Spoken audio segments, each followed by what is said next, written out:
yang baik gitu kan, paling kagak apa yang menjadi biar nggak karuan, biar tenang hidup lu. Sono lu. Oh, ada yang ngasih arahan. Sana. Saya nggak kenal. Saya putar balik dong. Itu orang udah nggak ada. Oh iya, orang yang nyampaikan itu nggak ada. Saya tanya, orang siapa? Orang atau bukan juga. Orang atau.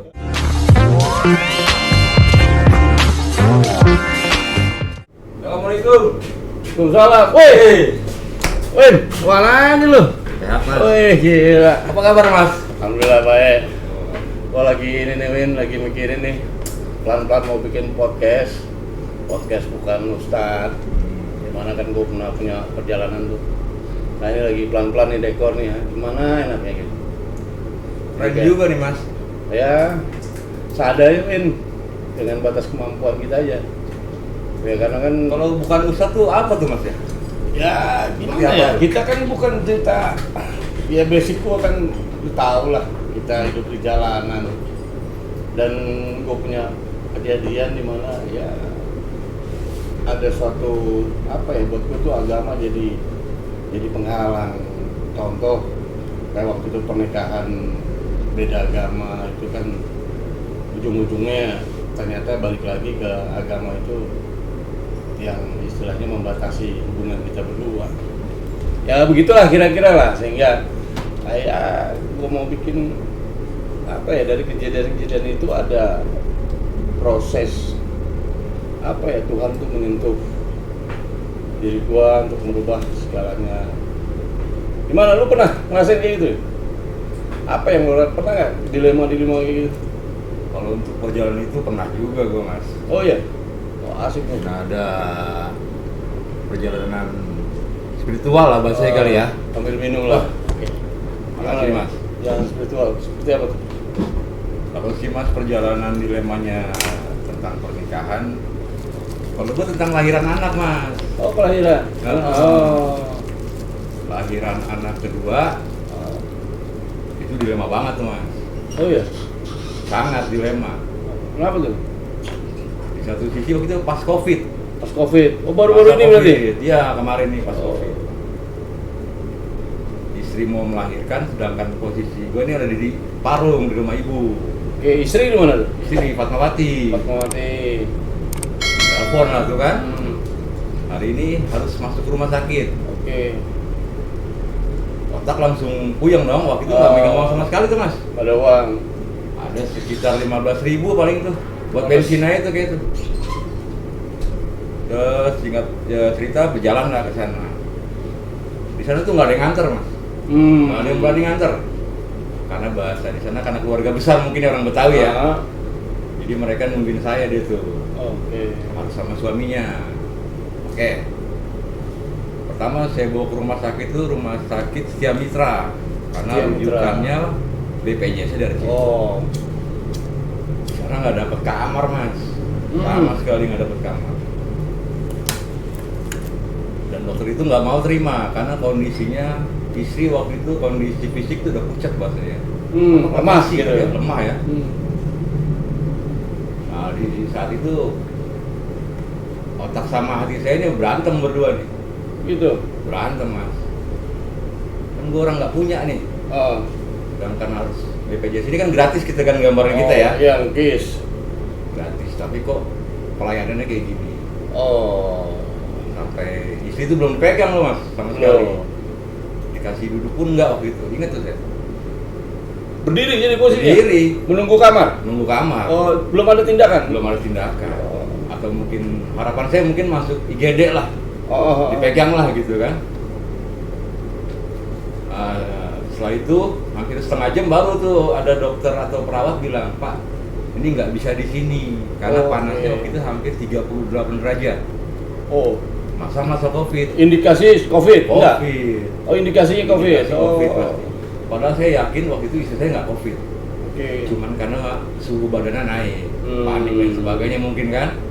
Dirujuklah kita ke Fatmawati. Naik motor saya berdua-dua. Sama istri lagi hamil besar loh. Sampai Fatmawati pun mereka nggak berani ngambil tindakan. Di setengah jam lagi tuh saya diem. Keluarlah dokter bilang, Pak kalau mau besok pagi kan. Besok pagi. Kalau mau besok pagi baru bisa masuk. Ya waktu itu saya berdoa dengan bahasa yang saya ngerti lah. Ya Allah, saya ini orang nggak punya. Kalaupun istri saya harus masuk rumah sakit besok pagi, nggak masalah, saya pasrahin. Tapi dia masih tega banget sih dokter. Ini orang udah lemes loh, muka udah pucat. Udah pucat ya. Saya nggak nyangka tiba-tiba setengah jam dokter bilang, Pak silakan mas. Nggak lama setelah berdoa itu ya, berarti cepat sekali doa itu dikabul ya. Sebenarnya emang dikabul sebenarnya, cuma kayaknya nggak sabar kayaknya. Iya. Nggak peka kayaknya gitu. Iya. Kabul setengah jam masuk, harus masuk ruang ICU lah ini. Saya ikutin semua tuh prosedurnya. Dan pada akhirnya karena anak saya pertama cesar, ini harus cesar. Cesar juga. Cuman harus masukin ruang khusus karena panasnya terlalu tinggi. Itu masa COVID kan. Masuklah, Pak lahirannya besok jam sekian. Oke. Persiapkan aja data administrasinya, KTP, KK dan sebagainya disiapin. Karena BPJS ya. Karena BPJS. Jadi singkat cerita besok harus operasi nih. Harus cesar kan. Nah itu saya dioper-oper tuh. Karena birokrasi rumah sakit kali ya, saya nggak paham harus ke sana, ke sini, yang pada akhirnya saya harus tanda tangan menyetujui dong. Dan di situ uniknya, saya disuruh menandatangani kalau istri saya itu positif COVID. Oh gitu? Gimana cerita orang yakin dia nggak COVID, tapi harus tanda tangan positif COVID. Bahasa dokter itu bilang ke saya, biar bisa dirawat di sini. Saya nggak pikir panjang, oke lah. Itu kebijakan dari rumah sakit mungkin. Ya, oke lah saya ikut, saya bilang. Oke Pak, saya siap. Apapun resikonya udah serahin aja deh. Saya nggak tahu karena saya nggak paham di situ kan. Pasrah aja. Pasrah aja tenang. Masuklah ruangan isolasi itu kan, COVID itu kan. Nggak bisa komunikasi tuh mas, nggak boleh. Masuk rumah sakit, cesar. Setengah jam anak saya keluar, baru saya dikabari. Nah disitulah pada saat didorong keluar tuh tempat tidur tuh serta itu kan saya ngelihat ya begitu pasrahnya, istri saya juga pasrah. Terus mau gimana lagi kan, karena kita waktu itu memang sama sekali nggak ada uang saya kan. Ikutin aja kata saya, maunya rumah sakit kayak gimana. Udah dipisah mas, anak sama ibu dipisah. Gimana cerita orang dua lahiran harus dipisah. Padahal kan harusnya kan dapat ASI dulu. ASI pertama. Ya. Cuma saya ngomong sama dokter, tetap aplikasi, tapi di vakum pak. Karena saya belum paham vakum itu apa. Oh disedot. Tapi bukan bapaknya yang nyedot kan? Saya sih pengen bapaknya sekalian. Kalau bisa. Gitu ya. Kan udah lama juga kan. Ya terus. Akhirnya singkat cerita dipisah. Biasalah kita kan syariatnya agama di situ kan harus diajanin, dikomatin dan sebagainya. Selesai itu saya ajanin, saya komatin anak saya, istri saya udah jalan duluan karena nggak boleh bareng kan. Saya pikir tadi di dalam ruangan isolasi itu bersebelahan. Ternyata anak saya di ruangan mana, istri saya di ruangan mana. Itu masuk inkubator anaknya? Masuk. Oh iya, memang harus dipisah bos. Harus dipisah. Karena Anda masukin inkubator. Saya sempat nanya kenapa harus dipisah, karena indikasinya COVID. Ibunya. Dan nanti takutnya berimbas ke anak. Ikut aja lah gitu ya. Ikut aja deh saya deh. Yang penting bersyukurnya waktu itu anak saya sudah dilahirkan, sudah bisa lahir, istri saya sehat, nggak ada masalah. Anak pun sehat kondisi, cuman karena harus isolasi aja. Kurang lebih 3 hari. Ya betul. 3 hari. Dan yang waktu harus pulang itu harus nyiapin beli obat lah, susu dan sebagainya. Waktu itu saya nggak ada uang sama sekali mas. Itu yang tadi saya bilang awal 15.000 saya pegang rumah sakit. Itu buat beli bensin aja kurang. Tapi saya nekat beli rokok. Nekat beli rokok? Saya ke seberang foto toko rokok aja kan. Wah ini hebatnya perokok nih. Bahaya ini sahabat. Saya beli rokok aja juga. Saya ngerokok. Nah di situ makin kacau tuh saya itu. Pikiran kacau. Udah kacau karena besok dokter tuh udah ngasih obat yang harus ditebus, ada tuh beberapa obat tuh. Mungkin obat yang agak keras kali bahasanya ya. Dan itu harus ditebus pakai uang. Itu kurang lebih nominalnya padahal nggak gede mas. 150 ribuan. Obat itu? Iya, cuman waktu itu karena saya nggak megang duit gede buat saya. Iya betul. Gimana caranya malam besok itu saya keluar, saya tebus dulu tapi 50 ribu. nih kata saya. Wah, saya keluar tuh saya ngerokok, saya ngopi di depan. Habis tuh uang 15.000. Saya beli roti 2 sekalian.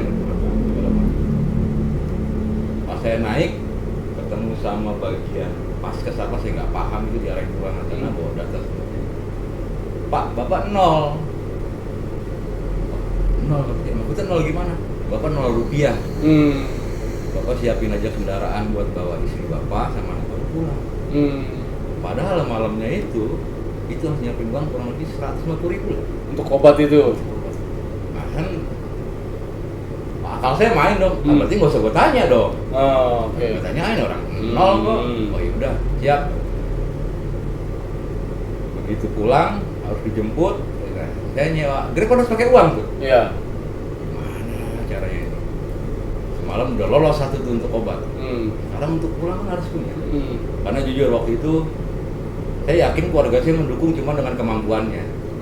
Mungkin dengan doa lah selesai buat mereka karena mereka juga kondisinya juga ada. Ya udah, saya nyewa Grab kan pakai handphone, pesan Grab, datanglah Grab. Saya udah nggak bikin bayaran tuh. Gimana caranya? Pokoknya istri saya pulang dulu sampai karena 3 hari kan lumayan lama tuh. Ya kan, terus saya singkat sampai 3 hari lah harus pulang. Sampai pesan Grab, saya nggak pegang uang sama sekali. Cuman saya pesen sama orang Grab karena saya naik motor kan. Anterin aja istri saya sampai tujuan. Ya kan, masalah uang mudah-mudahan di sana ada. Saya bilang karena saya nggak megang uang. Ya, mau tuh supir Grab ya? Ya mungkin kasihan kali saya kali ya. Karena kondisi saya kan waktu itu kan bolak-balik itu kan udah nggak karuan lah. Ya. Kelihatan lah pasti raut muka ya. Kan dia si mandi kayaknya mas. Emang makan nggak teratur. Ya. Emang ada yang mesti dimakan soalnya. Ya itu posisi Evan lagi nganggur atau emang Nganggur total. Lagi nganggur. Nganggur total. Karena masa Covid itu banyak ya pengurangan. Iya. Nganggur total saya. Udah nggak ada kerjaan lah, ngeblank lah saya. Cerita begitu pulang harus bayar itu saya bingung lagi begitu mobil nyampe karena mobil nyampe duluan dibanding saya. Karena saya duduk itu mikir harus uangnya dari mana ya nyari uang lah untuk bayar Grab itu tadi.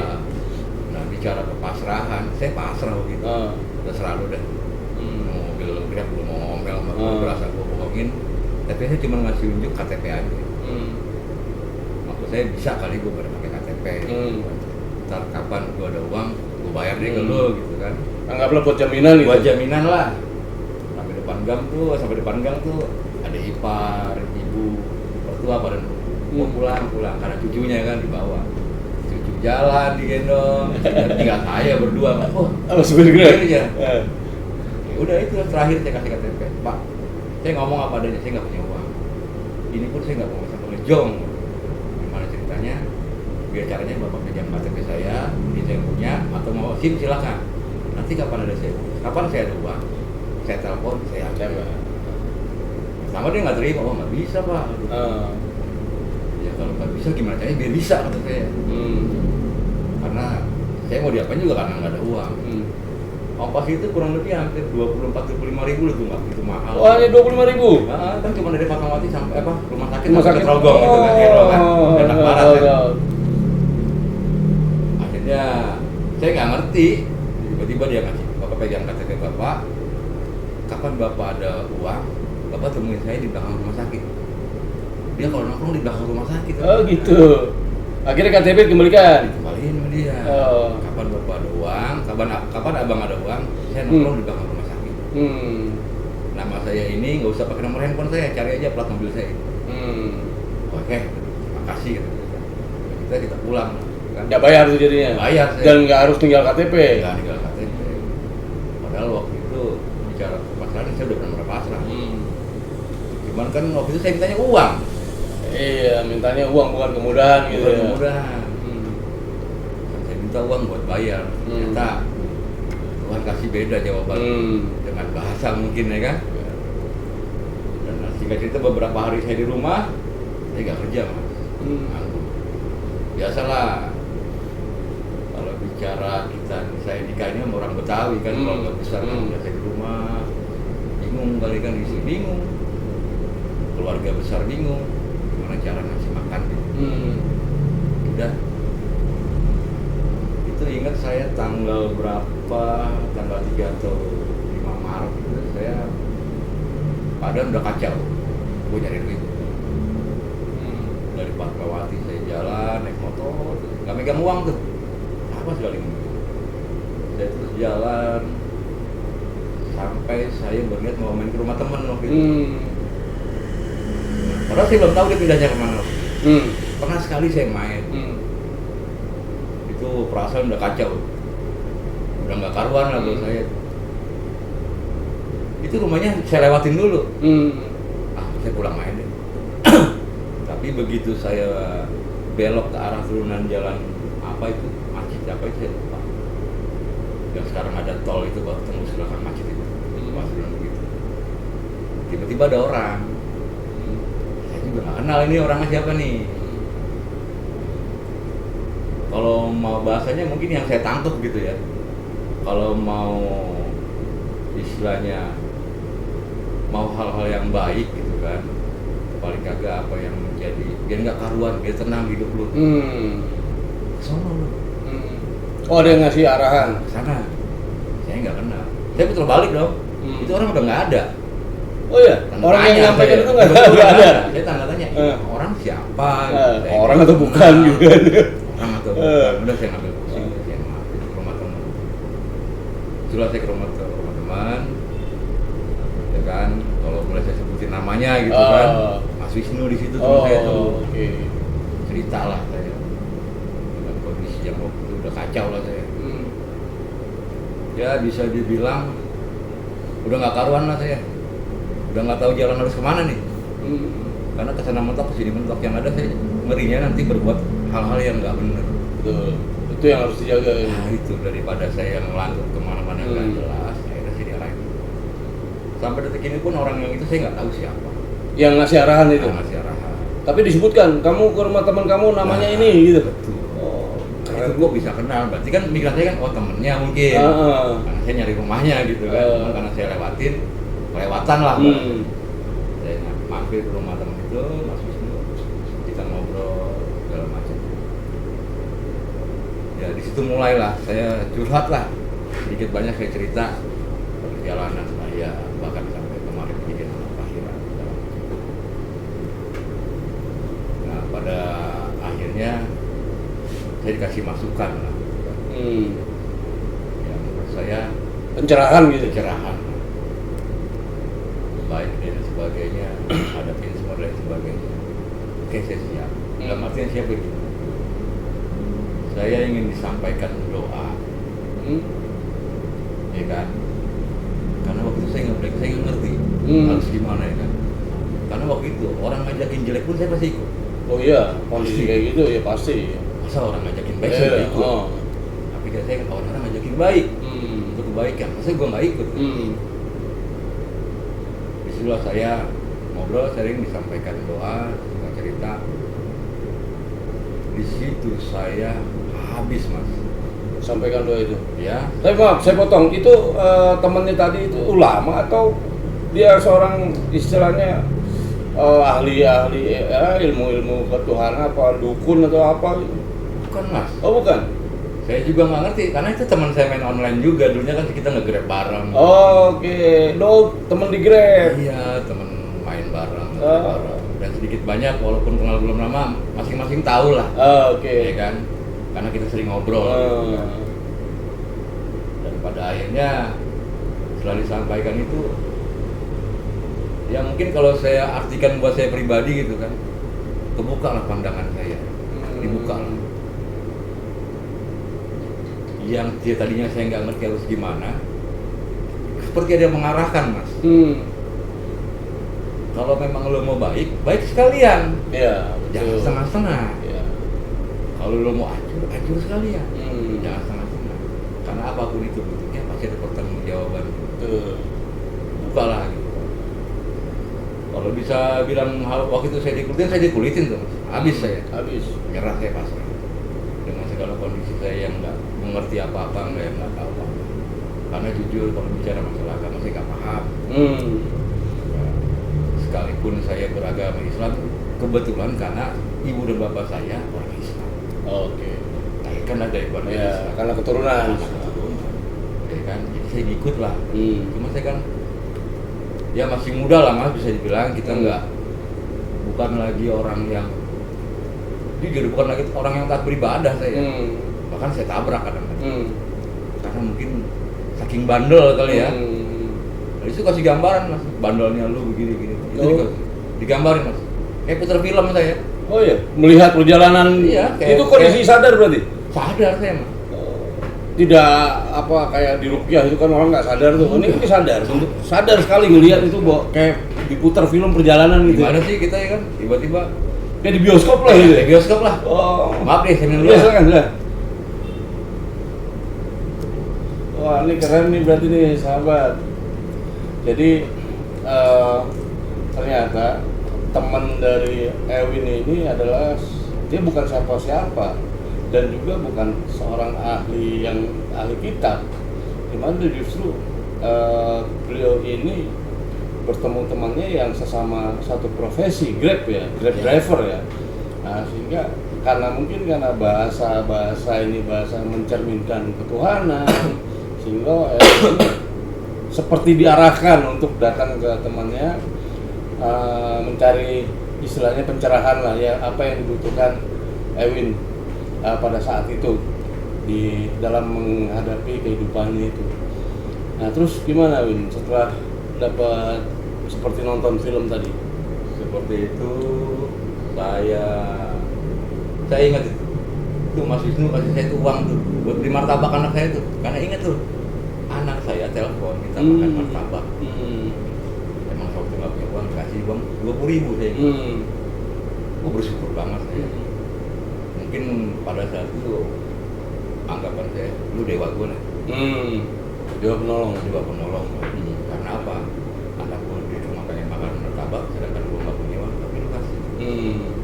Dan kita tahu bahwa dia ngasih itu bukan karena dia berlebih, karena memang dia mungkin merasakan kondisi kayak gitu. Jadi ingat nih para sahabat. Nah ini yang harus kita belajar menghargai tentang hidup. Dimana ketika kita dibantu oleh seseorang, apalagi berupa materi, itu bukan berarti orang tersebut yang membantu kita itu adalah orang yang kelebihan. Bisa jadi dia juga dalam kekurangan, hanya karena dia melihat, dia pernah merasakan di kondisi tersebut, jadi dia tergerak hatinya untuk membantu sahabatnya. Jadi itu tolong diingat nih para sahabat, banyak sekali orang yang menganggap bahwa oh ini karena berlebihan uang. Tidak, bukan itu. Jadi hargailah mereka yang pernah membantu dalam hidup kita, dicatat itu. Oke, gimana nih? Oke, setelah itu saya pulang ke rumah, saya beli pesanan anak lah, martabak. Waktu itu sih saya udah agak tenang sebenarnya, udah agak tenang lah, udah agak plong lah. Yang tadinya semeraut udah agak plong. Saya ngeliat anaknya seneng banget, ya Allah. Bahagia gitu. Di situ saya baru berpikir, ternyata Tuhan itu selalu ada sama kita. Cuma kitanya aja yang nggak pernah tahu. Kita yang tidak mau menerima kondisi Tuhan. Pribadinya waktu itu. Padahal mungkin kalau waktu itu mungkin gitu kan.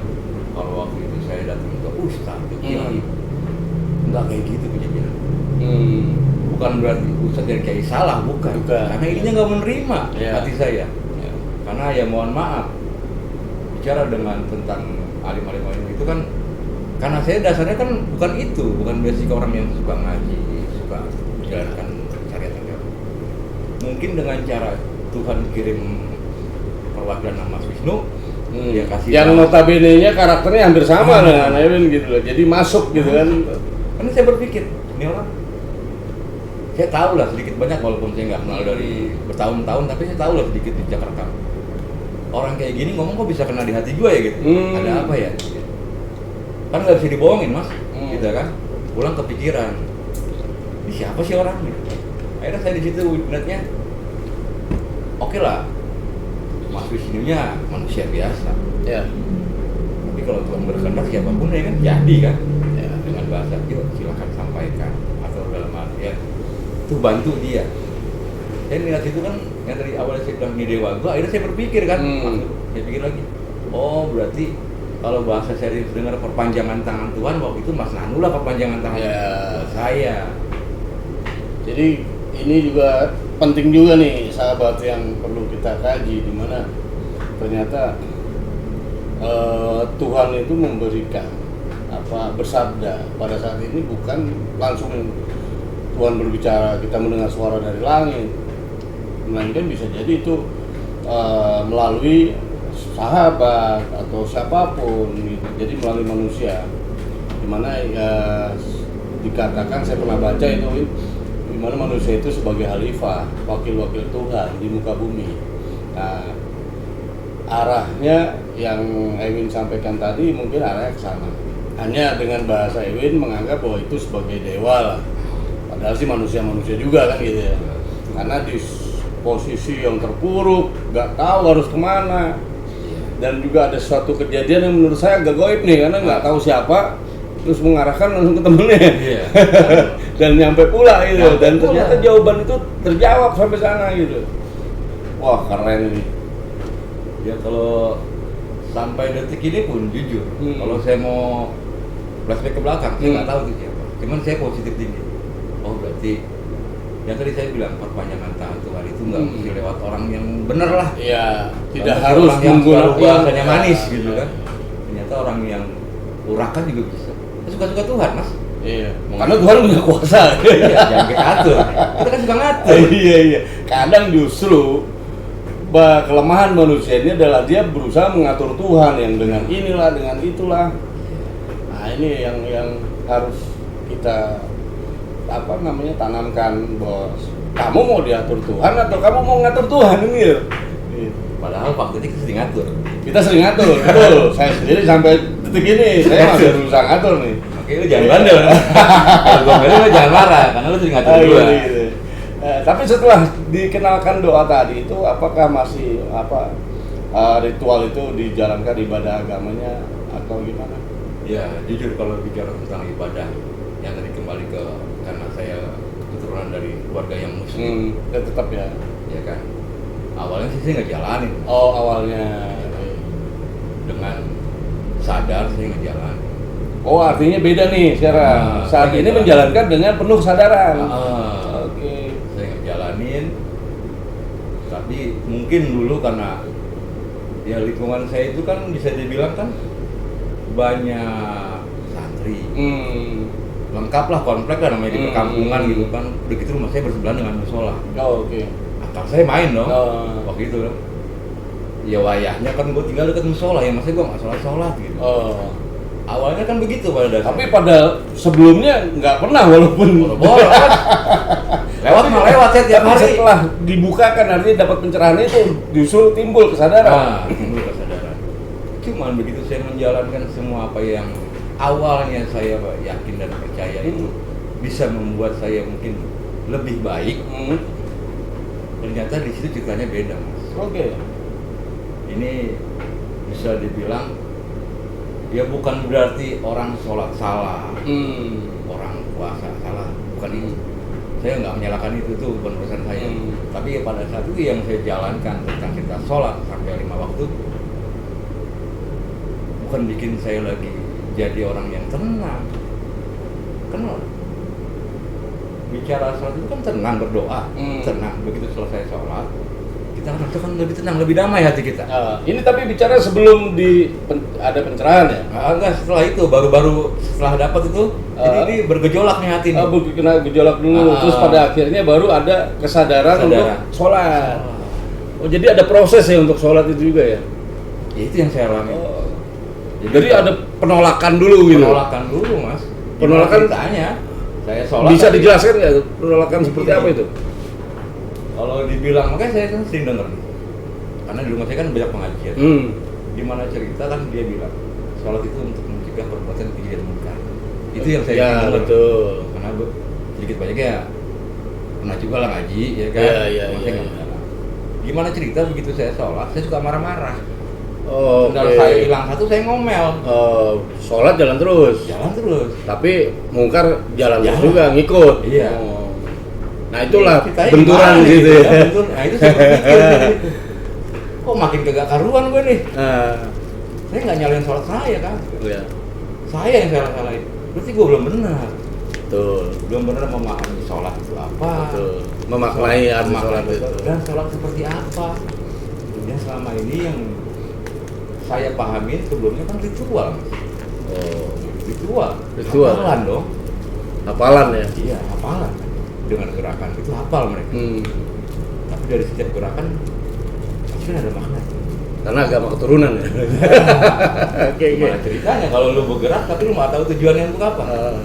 Nah, makin kesini saya pelajarin, maksudnya lebih saya tingkatkan lah kepasrahan saya. Saya menerima dengan kondisi apapun yang dihadirkan. Saya belajar ke arah sana. Saya bilang Tuhan itu maha baik buat saya. Karena saya untuk saat ini saya ngerasain ya kan. Dan saya yakin semua orang pasti merasakan dengan perjalanan masing-masing. Kenapa saya bilang Tuhan maha baik buat saya? Apa yang saya minta, Tuhan sebenarnya kasih. Ya kan? Saya yang diminta pun Tuhan kasih.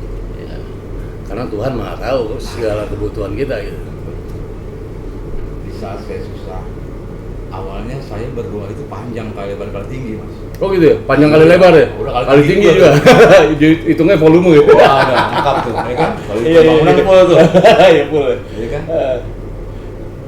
Saya pernah suatu saat saya berdoa. Mulut ini kayak bebek mas. Oh ya? Maksudnya? Yang- Panjang bibirnya? Yang keluar itu saya ngomong ngaco. Ya, tapi posisi berdoa? Berdoa saya. Oke. Contoh lah, saya Kondisi sendiri atau? sendiri. Saya berdoa mendoakan anak saya kan. Ya kita pengen anak yang baik-baik lah. Kalau bisa jangan kayak gua amat. Iya Kalau betul. gua SMA lu paling kagak kuliah. Iya betul. Tapi yang Harus keluar- lebih baik dari orang tua. Tapi yang keluar itu bahasanya itu yang saya dengar dan perwujudan apa reaksi badan saya ini nggak jelas mas. Oh iya. Apa? Tapi kondisi sadar waktu itu. Sadar, Oh ya. saya berdoa kok keluar suaranya yang terdengar suara bebek. Dia malah ngebales saya. Oh iya. Lu jangan bohong. Bahasanya gitu lah yang saya tangkap. Lu berdoa ini, lu jangan bohong. Oh, lu jangan bohong. Bahasanya gitu lah yang saya tangkap lah. Kalau mungkin bahasa saya kamu jangan berbohong. Oke. Lu jangan bohong. Lu mintanya apa? Oh ini keren nih sahabat nih. Ternyata informasi dari Tuhan ini bisa bahasa gaul. Lu gua. Oh iya Tuhan itu kan maha asik mas. Wah asik ya. Oh iya dong. Ini keren nih. Ini keren nih. Tuhan Sahabat. asik. Ternyata Tuhan itu selain maha kuasa, maha pengasih, maha penyayang, juga maha asik. Wah ini keren ini. Gimana nggak asik? Yang mabuk silakan nggak ada masalah mas. Oh gitu ya? Emang Tuhan marah dia mabuk? Nggak ada urusan. Iya tapi Tetap jangan wayahnya gitu kan. Ini maaf saya harus batasi nih sahabat. Yang dikatakan ini sebenarnya lebih kepada arah pengontrolan diri. Ketika apapun kita itu lost control, artinya hal apapun, bukan hanya mabuk, tapi pengertian bukan minuman yang memabukkan, tapi apapun minumannya. Kalau kita bicara berlebihan, itu udah pasti sedang kondisi mabuk. Nah itu batasan itulah yang dimaksud Ewin. Karena selama ini kan mabuk kita kan mabuk minuman berarti mas. Gimana Ya, kalau mabuk yang lain ya kan? betul. Perempuan aja bisa mabuk perempuan ya. Ya itu kan. Mabuk cinta ada. Iya kan. Mabuk cireng aja ada mas. Tapi saya pernah bicara dengan kawan saya. Dia bilang kalau Tuhan itu adalah raja segala dewa. Nah, sedangkan menurut paham dia ini ada dewa mabuk, ada dewa cinta. Berarti Tuhan juga. Waduh ini cut dulu nih. Ya. Ini bahaya nih sahabat ya. Ini kawan saya itu belum saya temuin. Susah banget saya mau nemuin dia mengundang sini karena paham dia itu wah mungkin unik lah buat saya. Ya memang diciptakan keunikan mas. Betul. Kalau nggak unik nggak cukup Nah, di dunia kita iya, nih. karena Tuhan masih. Asik. Eh, Gimana nggak asik ya kan? Silakan mau ngapain aja. Apapun yang kamu perbuat, yang penting kamu bertanggung jawab. Ya kan? Bukan Terus berarti yang disampaikan doa tadi kalau boleh di-share, kira-kira apa aja tuh yang disampaikan sama temennya itu? Apakah memang itu doa-doa ya normal dalam agama ya kan? doa itu sebenarnya kalau bisa saya bilang, saya pribadi itu doa yang setiap kali kita baca. Oh, Bahkan gitu? Setiap hari kita baca. Dalam agama Islam? Dalam agama Islam. Umum gitu. Umum. Oh berarti cerita syahadat pasti. Pasti. Dalam ada selawat kepada Rasulullah. Itu pasti. Selawat juga. Oh gitu, hanya dosa apa? Syahadat, selawat. Nah terus ada nggak perubahan perekonomian? Contoh waktu itu kan pas lahiran, ini kan kondisi lagi susah, mohon maaf ya, nggak ada uang, terus sampai kawannya kan ngasih uang 20.000. Setelah itu ada perubahan? Apa sekarang bekerja dia? Setelah itu sih perubahan, saya yakin ada. Ya, cuma karena saya aja kurang berasa gitu, kurang bersyukur lah bahasa saya lah. Pasti ada, Tuhan pasti kasih jalan. Cuma saya nggak bersyukur. Sehingga kita sampai detik ini pun beberapa pekerjaan, kadang saya diajak bekerja sama teman-teman, ya, sama Mas Wisnu pun itu saya diajak bekerja, ya kan. Yang pada akhirnya saya terjun ke dunia pekerjaan itu, karena dulu basic saya orang leasing mas.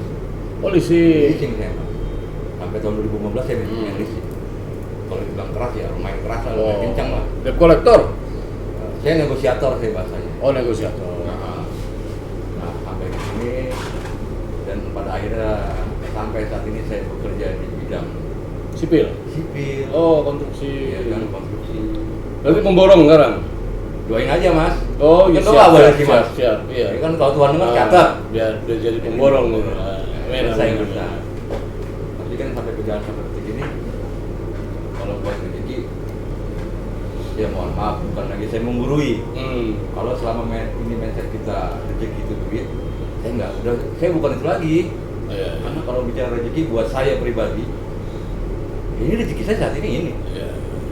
Ya ada minuman ini, ada ini kan rezeki saya. Oh iya, minuman pemanis. Oh iya. Waduh enak sekali nih. Pemanis. Kalau bisa suruh datang mas orangnya mas. nanti pasti akan datang. Kasih yang banyakan. Ini jadi doa, saya aminkan. Kasih yang banyakan. Diskon enak.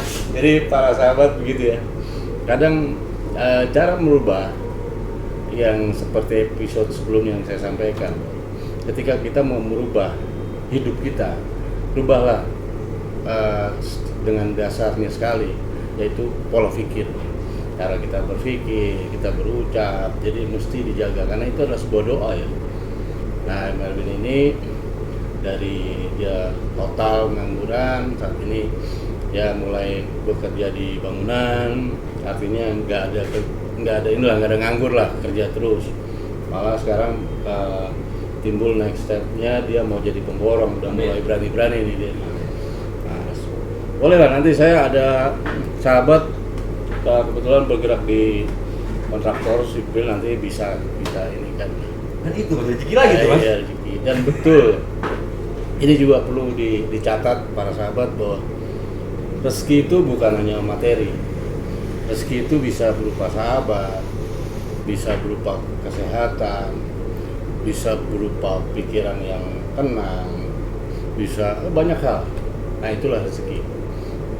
Jadi dalam berdoa pun artinya kita bisa mensyukuri nikmat. Bahkan dikatakan nikmat mana lagi yang kau dustakan gitu ya, kalau nggak salah di dalam agama Islam ada ya. Nah, makanya dari situlah kita berusaha tingkatkanlah rasa bersyukur kepada Sang Ilahi, Sang Pencipta, sehingga pada saat kita menjalani kehidupan sehari-hari itu akan terasa lebih ringan gitu ya. Lebih nikmat ya. Wah ini keren lagi. Tapi keren tuh, Tuhan mah asik. Ya begitu kenyataannya kan. Iya. Asik aja kan? Asik aja gitu. Apalagi silakan. Setelah kamu. Jadi sungguhnya Tuhan tuh tidak repot gitu ya, nggak kita aja yang ribet kayaknya mas. Kita aja yang ribet kayaknya. Kita yang ribet gitu. Kita yang ribet. Maunya banyak. Apa kita yang mendeskripsikan Tuhan itu ribet? Ya, kurang lebih seperti itu. Ya berangkat dari perjalanan saya gitu kan. Yang tadinya saya berpikir Tuhan itu, dia bahasanya tadi saya bilang bisa diatur. Kita kalau berdoa kan saya banyak. Oh iya, itu sama saja kita mengatur Tuhan. Cerita, Tuhan, saya mau proyek ini nih. Ya. Oh, enak aja lu. Untung ya kan, masih belum karena Tuhan Maha Kasih, dia nggak. Oh coba kalau Tuhan nggak Maha Pengasih, suatu lalu benar. Yang dicipta siapa, yang pencipta siapa, gimana ya? Gitu kita. Oh iya. Ya, saya juga akuin lah. Sepanjang perjalanan saya sampai detik ini, sampai saat ini saya begini. Ini kan atas dasar kasih sayang Tuhan. Amin. Iya, betul. Kalau Tuhan nggak sayang sama saya, nggak mungkin saya sampai sini. Dan karena sayang sosoknya Tuhan kepada Ewin lah melalui proses lahiran tadi. Itu berarti bentuk lu mau tuh nggak terima kuasa Tuhan gitu. Biarkan dia hadir, biarkan dia bekerja. Tapi setelah perjalanan ini sampai detik ini, Ewin merasakan Tuhan itu sebagai sosok atau Tuhan itu apa? Kalau bicara sosok yang saya pernah belajar dari pengajian kan, Bapak ada di situ sifat-sifatnya Tuhan yang tidak membakor dan seperti ketika dia wujud. Ya kalau kita sering dengar ridhonya orang tua, ridhonya Allah. Berarti saat itu kan Tuhan berwujud orang tua kita. Tinggal kita yakin nggak lu di situ ada Allah? Yakin nggak ya Allah berkata-kata melalui orang tua? Yakin. Oh, pengertiannya wujud kuasa ya. Wujud. Nah, jadi yang diartikan Mas Ewin ini adalah bahwa Tuhan itu bukan sosok manusia atau berbentuk, tapi wujud kuasa Tuhan yang hadir dalam setiap manusia, baik merupakan kata-kata yang baik lah ya, norma-norma harus jaga etika, itu orang tua selalu itu. Karena orang tua doanya kasihnya sepanjang masa. Betul. Kalau kita urus lagi ke Tuhan, ya bener sepanjang masa sampai kita pulang kan, sampai kita dipanggil yuk pulang selesai urusan lu. Bahkan saya baca juga di berbagai agama itu kayak seperti Ten Commandment, Musa, itu kan juga ada juga hormatilah orang tuamu. Jadi memang betul ya, salah satu bentuk rasa bersyukur kita terhadap Tuhan yaitu sederhana sekali menghormati orang tua. Nah ini saya jadi terharu nih, sedih nih, saya ingat masa lalu almarhum kedua orang tua saya nih, wah ini bandelnya bukan main saya. Percaya Mas, datang dari muka kayaknya. Tapi paling tidak saya sudah mengalami suatu perjalanan hidup ya itu yang saya bilang bahwa Tuhan tuh, saya setuju Tuhan tuh maha kasih, Tuhan tuh juga maha pengasih, dan Tuhan maha penyayang, dan Tuhan juga maha kaya. Jadi jangan pernah merasa kita tuh miskin karena Tuhan tuh maha kaya. Ya, saya sih sering ngobrol sama teman-teman karena kita berteman kan sama siapa aja kan. Mau Tuhan hadirkan siapa kayak nggak ada urusan. Karena itulah temen lu, sahabat lu. Jadi selama ini ketika kalau ketemu dengan teman-teman sahabat-sahabat kayak Mas Wisnu tadi yang disebut dan beberapa orang kawannya mungkin itu bicara tentang kebesaran Tuhan. Ya itu loh yang selalu kita upayakan, sekalipun sedikit banyak kita ada candaan biasa lah. Karena kan udah lama nggak ketemu kita bercanda. Ya, karena asiknya juga tetap dijaga. Itu kan tetap asik kan. Tetap asik. Makanya begitu kita bicara tentang kebesaran Tuhan, saya yakin nggak mungkin orang itu nggak nerima dengan rasanya gitu kan. Nah, artinya gini, begitu orang bicara dengan ketuhanan dan dilandaskan atas dasar kasih sayang Tuhan, pasti sampai. Jadi tidak ada embel-embel emosi, ego yang ikut di situ, pure murni karena rasa kasih sayang. Yang itu kok di hati kita pasti nyentuh kan. Begitu berasa di hati kita, kan nggak mungkin mas dia nggak tanda tanya, bohong lah. Saya bilang kenapa saya bilang bohong? Karena kalau bentuk hati kita sama bentuk hatinya. Sama. Secara organ fisik ya sama. Cuman begitu ada bahasa-bahasa yang enak kita dengar. Itu bahasanya mungkin ini enak nih kedengarannya. Bahkan sampai keterima kali. Di situ kita kan sebenarnya nggak berpikir bahwa itu bahasa-bahasa yang lembut, yang tentang kasih sayang itu kan pasti kan asalnya dari Tuhan. Walaupun Tuhan itu terpaksa satu paket. Ada yang baik, ada yang buruk, tetap dong satu paket. Biar imbang nih kan.